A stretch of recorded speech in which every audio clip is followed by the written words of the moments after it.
Good evening and welcome to Multiplying Rational Numbers. As you recall, a rational number is any number that can be written as a fraction in the form a over b. So we have 3 1/3 would be rational, and -2/5 and 1.4 and -8, all different rational numbers.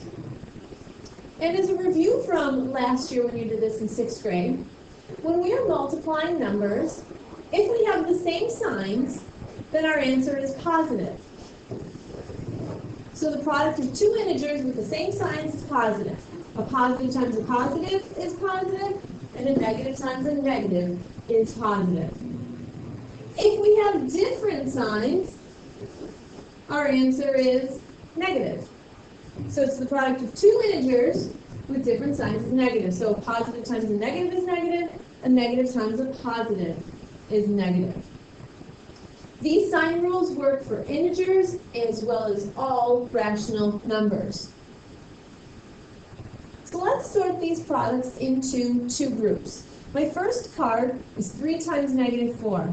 Because I have different signs, it's going to be a negative. So it's 3 times -12.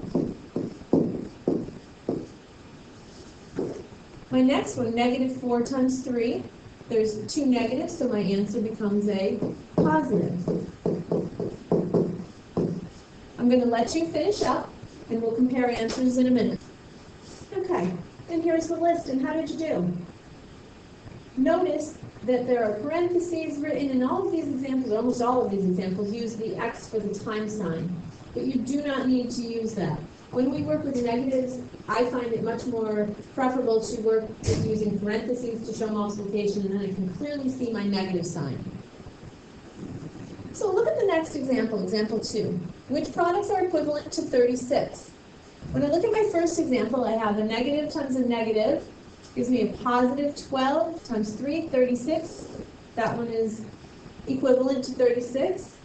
The second one, the same thing. -1 times 18 is -18 times a -2 is a positive 36. And for the third one, without even looking at my numbers, I know it's not going to work because I have 3 negatives. And when I multiply a negative times a negative gives me a positive, times another negative gives me a negative. So that one I can cross out without even having to do the arithmetic. So for the next example, suppose P and Q are non-zero integers with different signs. Is the product P times the opposite of Q or P times -Q positive or negative? So think about that for a second.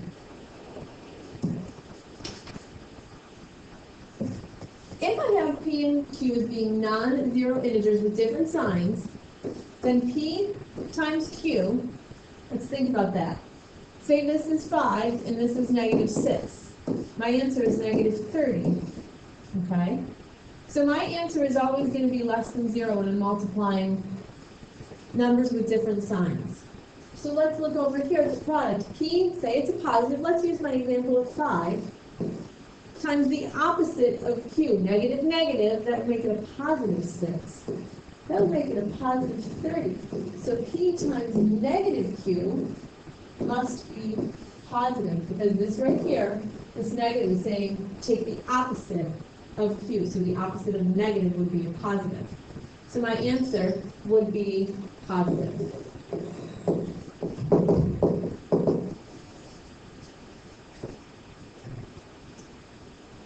Take a minute here, sort the tiles into two groups, and then describe each group for me.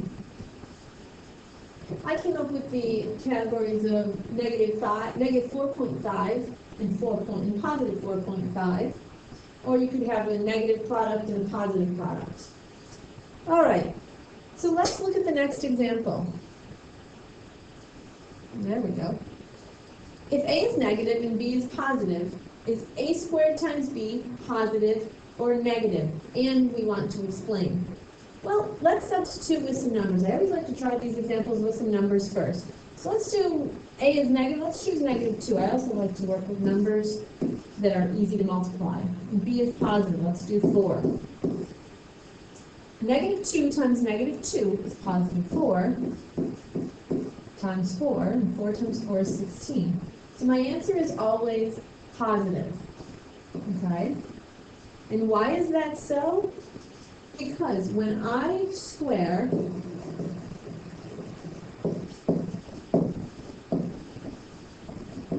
a negative number,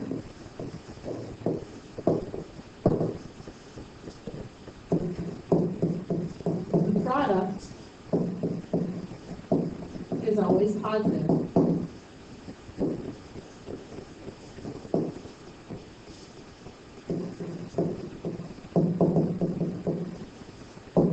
And a positive times a positive equals a positive. Okay? Make sense? So let's look at these next three examples. They want us to find the product. So when I'm working with fractions here, I'm going to throw this one into parentheses. I like to work with parentheses. So I have the positive times a negative means my answer is definitely negative. When I'm working with fractions and multiplying, I can simplify any numerator with any denominator.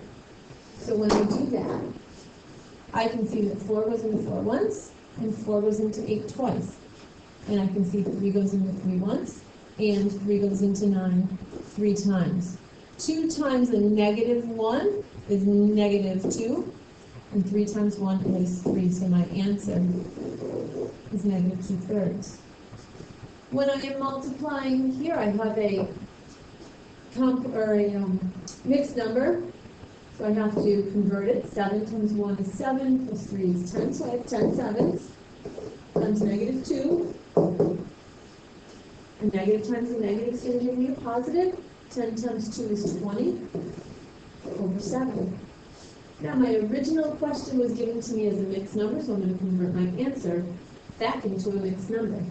7 into 20 is 2, with 6 sevens left over. And for my third one, I have a mixed number again. So I have 3/8 times a negative. 8 times 2 is 16, and 1 is 17 over 8. And now I can multiply. Multiply my numerators gives me negative 51 over 8 times 8 is 64. We are good to go. And for my last question, we have an investor who owns 203.72 shares of Glacial Futures stock. The value of the share of stock drops 15 cents. Find the total change in the value of the investor's stocks. So I have to multiply because each share is dropping and I own 203 shares. So I'm doing 203.72 times negative 0.15. Remember, we're not using a calculator for this unit, so multiply it out and we'll meet back in a minute. So when I did my multiplication out, I got the answer to be negative 30.5625. Now, they didn't tell me what to round to here, so I'm going to leave it, because when we work with stock, on occasion they will have change go beyond 2 decimal places. Not very often, but once in a while. If you would have felt more comfortable rounding it, you could have left it as negative 30.56. That's our lesson for today. I will see you all tomorrow. Have a great night. Bye-bye.